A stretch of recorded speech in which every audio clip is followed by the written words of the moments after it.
Pump જોયો. પંપનું એક આ સ્ટાર્ટર છે પેનલ, બરાબર. હવે એમાં છે ને પંપ ચાલુ બંધ કરવા માટે બે ઓપ્શન આપેલો છે. ગ્રીન એટલે ચાલુ થાય, રેડ એટલે બંધ. આ અલાર્મ સિસ્ટમ માટેની એક પેનલ છે કે જે સ્મોક ડિટેક્ટર છે એ ડિટેક્ટ થાય એટલે આમાં બતાવે કઈ જગ્યાએ અહીંયા ફાયર બતાવશે. ડિટેક્ટ થયું ને એટલે ફાયર અહીંયા લાલ લાઈટ બતાવશે કે ક્યાંક ડિટેક્ટ થયું છે, બરાબર. કયું ડિટેક્ટ થયું છે આમાં બતાવશે કે આટલા ઝોનમાં ફાયર થયું છે. એટલે તમે ત્યાં જઈને તે સ્મોક ડિટેક્ટર છે એ જોશો તો એમાં ડિટેક્ટ થઈ છે, લાલ લાઈટ કન્ટિન્યુ ચાલુ થતી છે, બરાબર. આ એની પેનલ છે અલાર્મ સિસ્ટમ માટેની.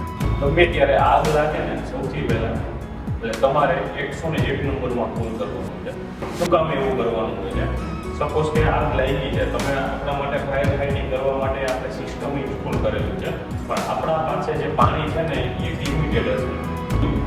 સપોઝ કે આગ લાગી છે ને તો સૌથી પહેલા તમારે ભીનું રૂમાલ કરી અને એને મોટાથી ને કવર કરી લેવાનું, નાક કવર થાય એ રીતના બાંધી લેવાનું. એનું રીઝન છે કે બની શકે કે ધુમાડો એટલો થયો હોય ને કે માણસ ત્યાંથી પસાર થાય ને તો પેલો એનો શ્વાસમાં જો આવી જાય ને તો બેભાન થઈને ત્યાં પડી શકે છે.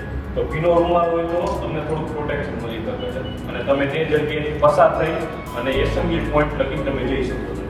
વોશ બોક્સની અંદર બે વસ્તુ હોય છે, બ્રાન્ચ પાઇપ અને વોશ પાઇપ. વોશ પાઇપમાં મેલ અને ફિમેલ બે કમ્પોનેન્ટ હોય છે. ફિમેલ હોય છે ને એમાં તમારે બ્રાન્ચ પાઇપને અટેચ કરવાનો હોય છે અને મેલ જે છે એ આપણે હાઇડ્રેટ વાળની નીચે જે છે ને ત્યાં તમારે એને અટેચ કરી અને આખું એને થ્રુ આઉટ તમે એને કનેક્ટ કરી દો. હવે હાઇડ્રન્ટ વાલ્વને બ્રાન્ચ પાઇપ સાથે કનેક્ટ કઈ રીતે કરવું? તો સૌથી પહેલા આને આ રાખી લક્સ ખેંચી અને બ્રાન્ચ પાઇપ અંદર નાખો.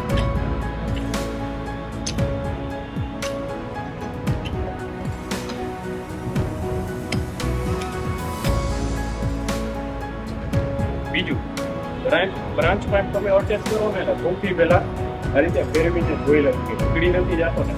ઘણી વાર શું છે કે અમુક થાક લાગી ગયો હોય અથવા બગડી ગયો હોય, તમે સપોઝ કે અટેચ કરી દીધો ને ફટાફટ તમે આ રીતના ચાલુ કરશો, પાણી જેવું આવશે ને બ્રાન્ચ પાઇપ નીકળી જશે પછી આ તમારા હાથ. હવે આને યુઝ કરવા માટેની અમુક પ્રેક્ટિસ છે. એક હાથ તમારે આ રીતના નાખી અહીંયા રાખી અને આ રીતના ને પકડવાનું, બરોબર. અને બીજો પર્સન એને આ રીતના પકડી અને ખંભે હાથ દેશે આ રીતે.